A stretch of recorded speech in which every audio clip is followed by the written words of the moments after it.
Hola, ¿cómo están? Espero que con ganas de escuchar cómo sigue esto de la continuidad de funciones y qué otras propiedades y teoremas importantes podemos ver. Para empezar, vamos a plantear qué tipo de funciones son continuas en sus dominios.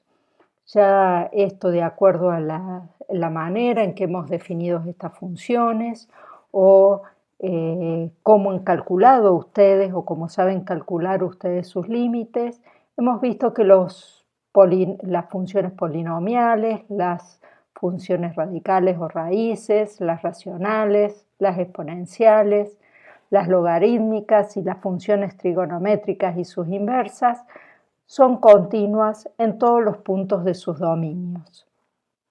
También lo hemos visto y corroborado visualmente a través de los gráficos que hemos podido observar. Bueno, pero esto nos permite, en general, las funciones que encontramos son bastante más complicadas que estas. ¿Cómo podemos generar más funciones continuas a partir de estas que ya conocemos? Bueno, este teorema nos asegura que si tenemos dos funciones continuas, f y g, en un punto A, y que si c es una constante, entonces tanto la suma de f más g, la diferencia, la multiplicación por una constante, el producto de f por g y el cociente de f sobre g, si g en A es distinto de 0, van a ser continuas en el punto A. Bueno, demostremos alguna de estas afirmaciones. Cada una de estas tienen una demostración específica, pero no nos vamos a detener en todas, vamos a hacer una bien sencilla. Vamos a querer probar que el límite de la función suma f más g para x que tiende a es exactamente el valor de la función f más g en A. Bueno, entonces calculemos cuál es el límite de f más g para x que tiende a A. Por la propiedad de los límites, de la suma de dos límites, sabemos que el límite de una suma es la suma de los límites. Por lo tanto, usando este resultado, como conocemos que tanto f y g son funciones continuas, el valor de sus límites cuando x tiende a A es el valor de la función en A, por lo tanto, el límite de f más g en x para x que tiende a A no es más que el valor de la función f más g en A. De esta manera hemos podido demostrar lo que queríamos usando las propiedades apropiadas o adecuadas en cada paso realizado. ¿Y qué pasa con la composición de funciones? Vamos a tener un resultado que nos va a poder permitir decir qué pasa cuando tenemos la composición de dos funciones. Entonces, este resultado dice que si el límite de una función g para x que tiende a A es b y f es continua en ese valor b, entonces el límite de f compuesta con g en x para x que tiende a A es exactamente f del límite de g de x en x que tiende a A, es decir, f en b. Fíjense que esto nos permite preguntarnos entonces qué va a pasar cuando tanto f como g sean continuas en los puntos adecuados. Entonces, ¿qué vamos a poder decir de la composición de f con g? Calculemos. El límite de la composición de f con g para x que tiende a por el resultado anterior nos dice que es exactamente f valuado en el límite de g de x para x que tiende a. Ahora, como G es continua, eso no es otra cosa que F en G de A, es decir, F compuesta con G en A. Por lo tanto, al ser el límite de la composición igual al valor de la función en el punto A, nos dice que la composición es continua en A. Resumiendo, si G es continua en A y F es continua en G de A, entonces la función compuesta F compuesta con G es continua en A. Esto nos permite que no importa cuán complicada sea la función f de x, siempre que sea suma, composición, producto por escalar, productos o cocientes de funciones que ya conocemos que son continuas, como las polinomiales, exponenciales, raíces, trigonométricas, logaritmos. Eso nos dice que una función tan complicada como esta va a ser continua en los puntos de su dominio. La dificultad acá es saber, por supuesto, calcular el valor en algún punto y a la vez saber cuáles son los elementos exactos del dominio, es decir, en qué puntos la función no está definida. Bueno, ahora vamos a pasar a otro problema, que es el siguiente. Si en un mapa marcan el recorrido de un auto que va desde Córdoba hasta Santiago de Chile, sin importar el camino que hagan, ¿va a cruzar alguna vez la línea de la frontera de nuestro país por algún lado? Esto parece que no es un problema, porque la respuesta es obvia. ¿Cómo no? Obviamente, como el auto no puede volar, va a cruzar la frontera terrestre por algún punto. Un problema similar que podemos plantear es que si tienen que hacer un trazo en un papel que tiene dibujados los ejes cartesianos sin levantar el lápiz del papel desde el punto 0, menos 1 hasta el punto 0.8, 1, ¿alguna vez el trazo va a cortar el eje X? Bueno, el problema es similar al de la frontera e intuitivamente nos dice que sí, un dibujo podría ser este. Evidentemente, en algún momento, si no levantamos el lápiz, no cortamos la línea de ese trazo, va a tener que cruzar el eje X. Ahora, si el trazo del lápiz es el gráfico de una función, ¿qué propiedad le tendremos que pedir a la función para asegurar siempre que va a cortar el eje X? Ya estamos transformando el mismo problema en un problema matemático de funciones. Veamos cuáles han sido condiciones equivalentes y cuál va a ser la que necesitamos en este caso. Con el problema del auto, el recorrido del auto no se despega del suelo. El trazo que realiza el lápiz no permite que levantemos el lápiz. La función es continua en un intervalo cerrado. Esas son las condiciones equivalentes. Entonces, ahora sí, con esta condición podemos enunciar el teorema del valor intermedio.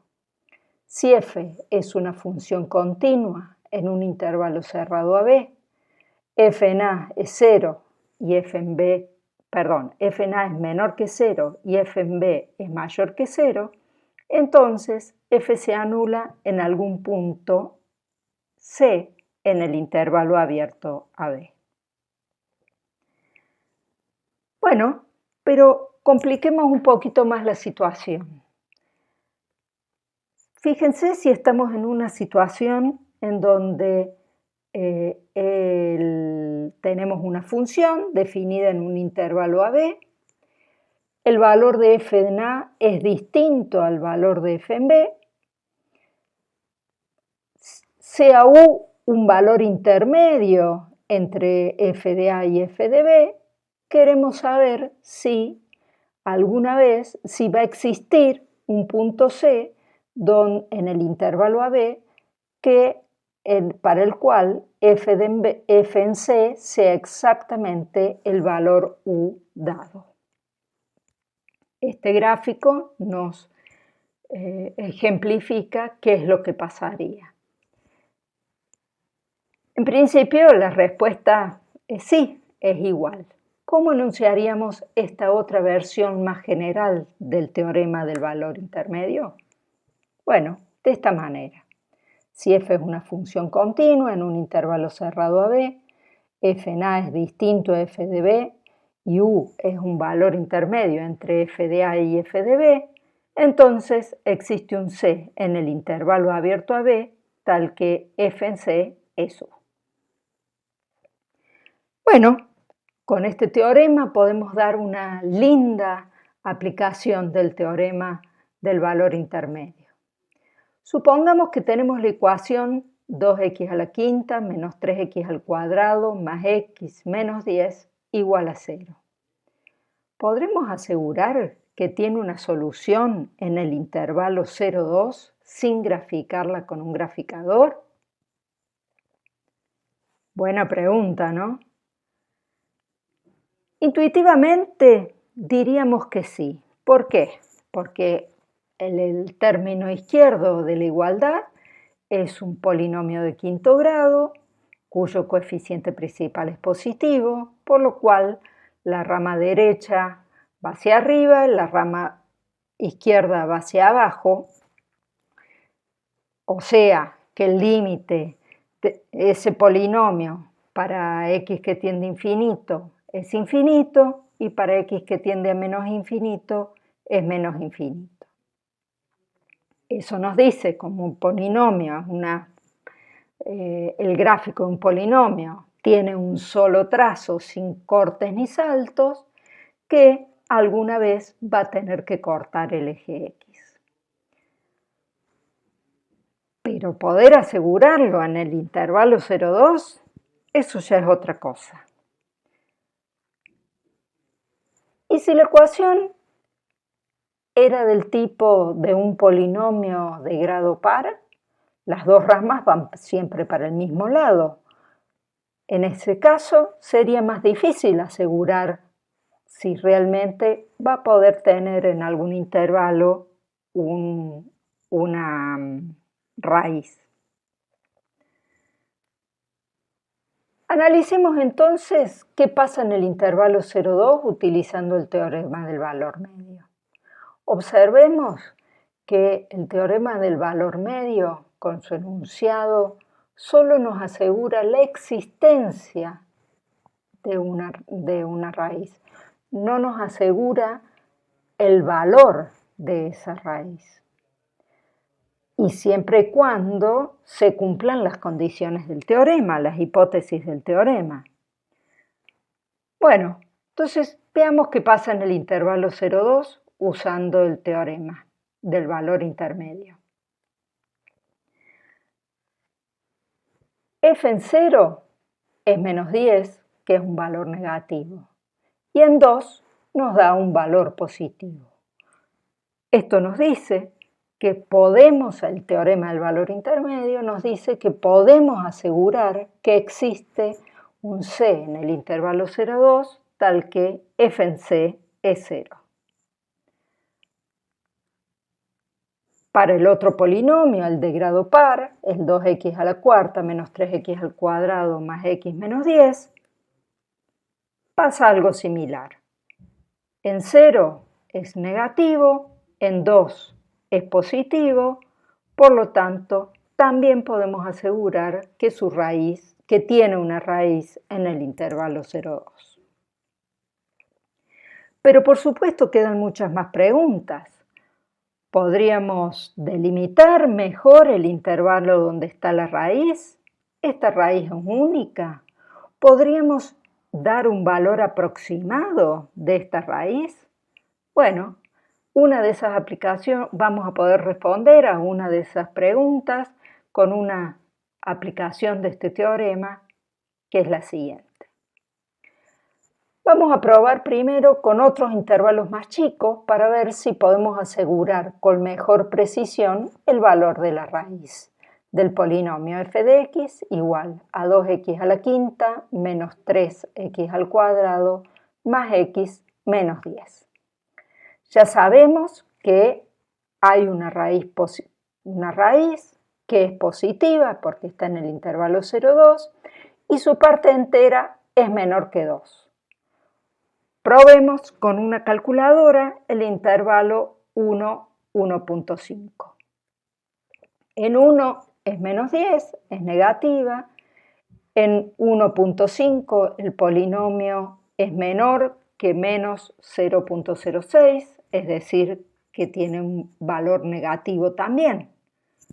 Esto nos dice que el teorema del valor intermedio no nos sirve, no lo podemos aplicar porque no cumple las hipótesis de ser en un extremo negativa y en el otro positiva.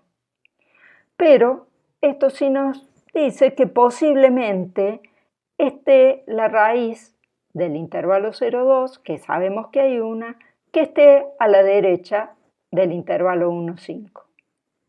Posiblemente. Probemos.